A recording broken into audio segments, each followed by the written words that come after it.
back, everybody. Thank you for joining in. I'm John. This is Elite Gamers United, and I want to say Happy Thanksgiving to everybody. I'm going to make this pretty brief. A lot of technical difficulties trying to get this goddamn video up. And also, you all may know my baby Rocky. He's the official mascot of Elite Gamers United, and quite possibly the sweetest and the best son anybody could ever ask for. Alright, and Rocky, he loves all of you. Say hi, Rocky. Okay. Alright, so, shouts. Alicia Game Use. Check out her channel. Alicia Game Use. Like, hey, I use this. Hey, I gotta use the toilet. Okay. Hat Hans. What's up, Hat? John MCC and his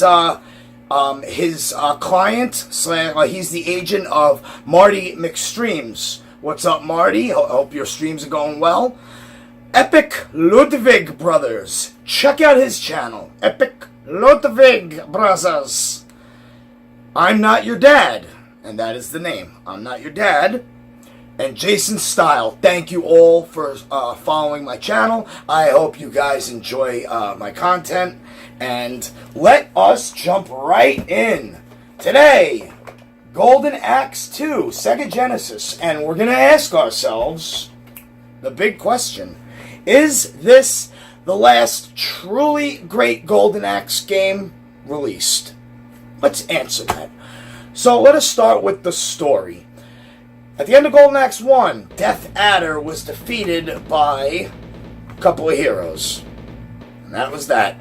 And then from the depths, one of the fallen Dark Gold took over Mantle and jacked the Golden Axe. And it's now up to the heroes, Tyrus Flare, Axe Battler, and Gilius Thunderhead, to put an end to his reign of terror and bullshit, and to take the Golden Axe back and put it in its rightful place. Now, on the visuals, this game was developed straight for the Genesis. There was no arcade version, there was no other ports, or there was no Master System version. This game was developed first and foremost with the Sega Genesis in mind.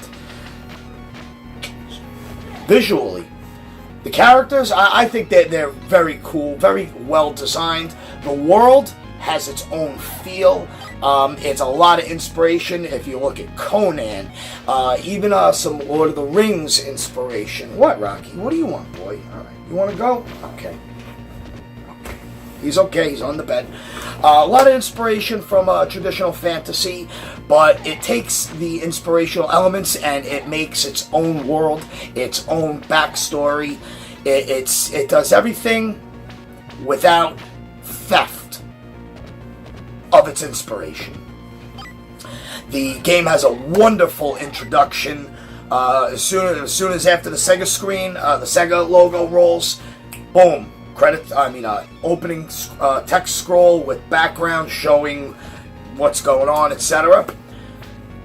The colors, despite the Genesis color limits, I think the game has it uses its color very well, despite the fact that it's a lot of browns, a lot of dark grays, a lot of deep greens, and some very vibrant orange and yellows and reds. I do have a couple gripes, though. Due to the way the visuals, and it's a size won't be, due to the visual limitations, I chalk this to limitation. Some of the pits, you can't really tell if it's a pit or not, or if you're about to fall in. It's just a weird perspective thing, but again, it's only a couple segments in the game. I think they did a little more palette swapping on the enemies than necessary. Despite the fact the game has a nice variety of enemies to hack, slash, chop, and cast your magic on, they could have done a little less palette swapping. You guys want to see something adorable?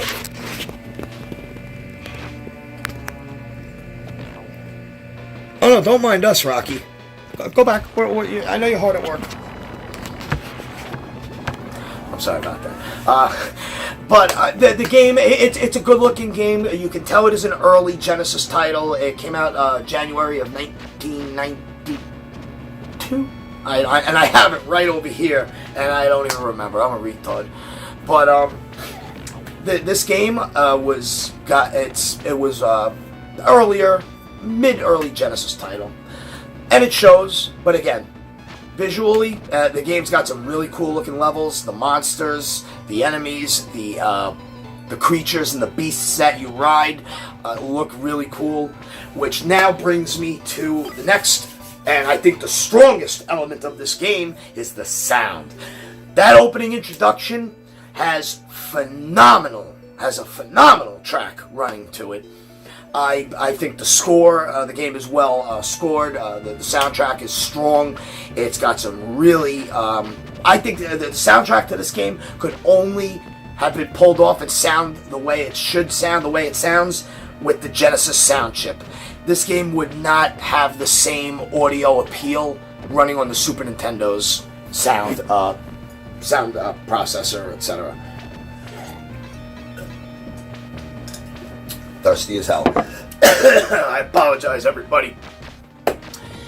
But that just shows you I ain't scripted, okay? I'm not an actor, although I can act.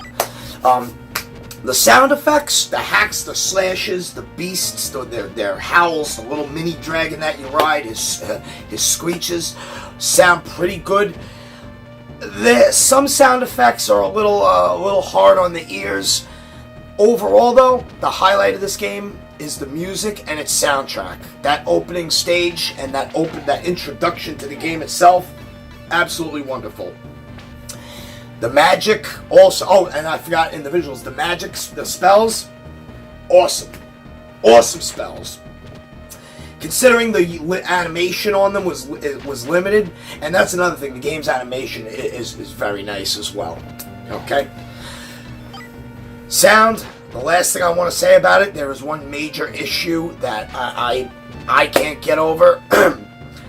At some points, when there's a lot of enemies on screen and when you're playing with two players, some of the sound effects can sort of, I want to say, overlap or interfere with each other, or maybe it's just me, but that's it. Gameplay and control. Okay, it's a 3-button game: jump, attack, and magic.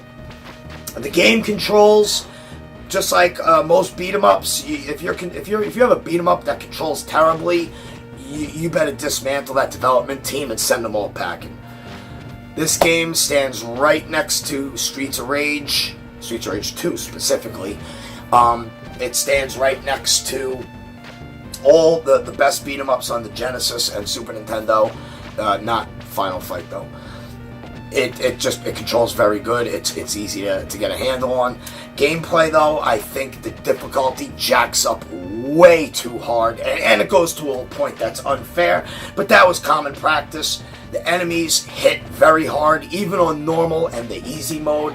You can still take a beating, and if you get attacked from both sides and enemies are hitting you, you be prepared to probably lose your entire life or a good portion of your health bars before they're done stomping on you. Otherwise, it's the same. It's the classic beat-em-up formula. It doesn't stray very far from Golden Axe 1. The gameplay, at the end of each stage, you get to beat up midgets, the little dwarves, to get either health out of them or spell books to be able to use your magic. Your magic is chargeable. If you see in some of the characters, like their magic gauge, it'll say 1, and then there's like a bunch of empty spots, and then 2, 3, 4. It takes that many to get to level 2, and you can charge your magic and use it and release it, pending you have enough spell books to where you want to use it. I also think, gameplay-wise, there is some unfair off-screen attacks from enemies. There are some pits that are hard to avoid, and prospectively it's hard to tell if you're going to go in or not, especially when approaching it from the left of the left side, or horizontally. The beasts that you ride, that you can take command of, some of them work more effectively than others. In fact, I think some of them are a hindrance, and enemies have a bad habit of charge rushing you, and there's no blocking, there's no countering, You either get out of the way or not.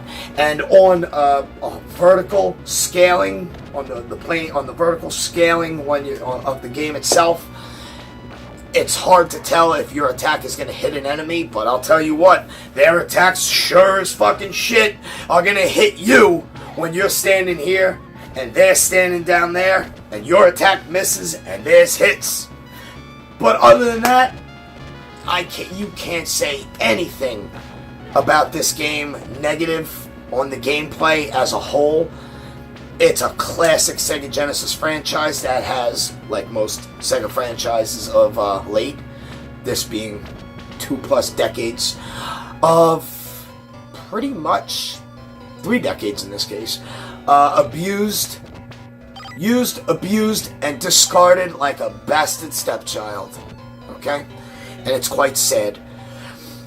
This is the last great Golden Axe game, because Golden Axe 3 did not come out here, and we were better off for that. The Revenge of Death Adder stayed in the arcades even till 2019, and that game should have been put on the Saturn. Truthfully, the Dungeon & Dragon collection that released in Japan, that game should have came out in America as well for the Saturn. That was as close to a Golden Axe game as you would get without being Golden Axe. Golden Axe Beast Rider for 360 and PS3. That game had potential. Development issues and development hell fucked that game over hard. And the prototype that just released for Sega's 60th birthday showed the potential in the early 2000s, late 90s of what they were doing with bringing that franchise back. And what a damn shame that was canceled. I don't even want to talk anymore about that. I want to let everybody know that, this game also, it's a fun game. It's cheap. It's very easy to play. If you have the Genesis Mini, it's there. There's tons of ways to play this. If you like beat 'em ups, this is one of the instant classics. I recommend it to anybody. Anybody at all. I recommend it. I'm going to be doing a weekly segment called The Rant, where all I'm going to do is talk about all the bullshit going on. Not like a news segment, but similar. And I'm just going to rap, and I'm just going to rant about anything on my mind regarding video games as of late. That's all. I want to say thank you all. I appreciate every single one of you. You all, I want you to have a happy Thanksgiving. And this game was given to me for Christmas of '93. No, Christmas of '92 by my cousins in Florida. They sent me, it was a long package, the length of 2 Sega Genesis boxes, wrapped, laying like that, lengthwise, one here, and it was Streets of Rage 2 and Golden Axe 2. 2 games with the number 2 for Christmas that are just 2 of the best beat-em-ups ever, especially for the Sega Genesis. So, I want to say to my cousins, thank you guys. That was a great Christmas present that year. I will see everybody after Thanksgiving. A safe, a happy, a healthy, and... Come here, Rocky. Rocky and his brother Chewy, who's at home, also say happy Thanksgiving. Alright? Love you all. Have a safe, happy, and a healthy holiday.